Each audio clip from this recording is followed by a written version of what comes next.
कि social media पर पाक फौज और अदलिया मुखालिफ मुहिम शुरू करने का मामला वफाकी तहकीकाती इदारे के साइबर क्राइम विंग ने तहकीकात का आगाज़ कर दिया। ये बताना है ज़राए का, और तहकीकात का आगाज़ वज़ीर दाखिला के अहकामात मौसूल होने पर किया गया।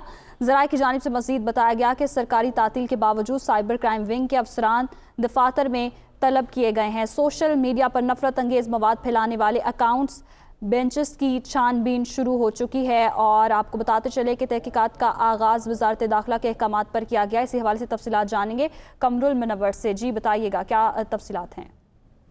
जी, सोशल मीडिया पर पाक फौज और अदलिया के खिलाफ जो मुहिम चलाई गई, इस हवाले से काफी कंसर्न्स पाए जाते थे और वजारत दाखिला ने अभी एक इंक्वायरी जो है एक करने का फैसला किया। और जो FIA वफाकी तरक्याती इदारा है, इसमें साइबर क्राइम विंग, क्योंकि आज छुट्टी पे थे, इन तमाम अफसरान को वापस बुलवा लिया गया है और ये कहा गया है कि इन तमाम अकाउंट्स जो ट्विटर और मुख्तलिफ सोशल मीडिया के अकाउंट्स हैं जहां से इनकी तशहीर की गई है, उनको स्कैन किया जाए और उसके लिए बाकायदा तौर पर एक कमेटी जो है वो भी बनाई गई है। सोशल मीडिया पर ये नफरत अंगेज मवाद फैलाने वाले अकाउंट्स पेजेस की छानबीन जो है उसके लिए अलग डेस्क बनाया गया है और वहां से भी इनकी निगरानी जो है वो शुरू कर ली गई है। वजारत दाखिला में इसको हर रोज रिपोर्ट भी करना है। जिस तरह जैसे जैसे इसकी इंक्वायरी मुकम्मल होती जाएगी वो रिपोर्ट जो है वजारत दाखिला में जमा करवाना है। ताहम अभी तक कुछ अकाउंट्स जो हैं उनको चेक लिस्ट में रखा गया है ताकि उनकी निगरानी की जा सके। मुख्तलिफ अकाउंट्स ऐसे हैं जो VPN के जरिए चल रहे थे, उन अकाउंट्स के हवाले से भी जो है वो मालूमात इकट्ठी करने के लिए PTA को कहा गया है।